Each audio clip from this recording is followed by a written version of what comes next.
Blanket 25% tariffs on all Mexican imports to the US represent a serious blow to this country. While the two countries are top trading partners, Mexico is set to potentially be harder hit, given that around 80% of its total exports go north, while only around 15% of total US exports come to Mexico. The Mexican government's response has been measured, with President Claudia Sheinbaum stating her administration will keep a, quote, cool head, but the country is expected to impose retaliatory tariffs of its own on US imports. However, Mexican analysts say these tariffs represent the end of an era spanning more than 30 years. El 25% de manera generalizada implicaría de facto el fin del TEMEC. 25% blanket tariffs represent the de facto end of North American free trade, because we would no longer be adhering to trade rules established by the existing trade agreement, nor would we even be expecting the scheduled 2026 revision or renegotiation.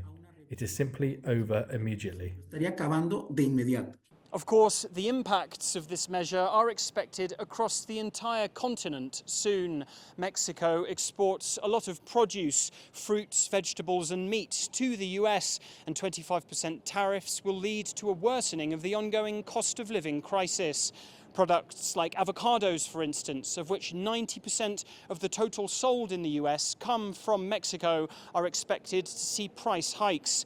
Rates of foreign direct investment into Mexico are also expected to drop as the trend of nearshoring of international companies establishing manufacture operations in this country could take a downturn. Without free trade benefits, companies may now face tough bottom-line decisions about the relative benefits of manufacturing in Mexico.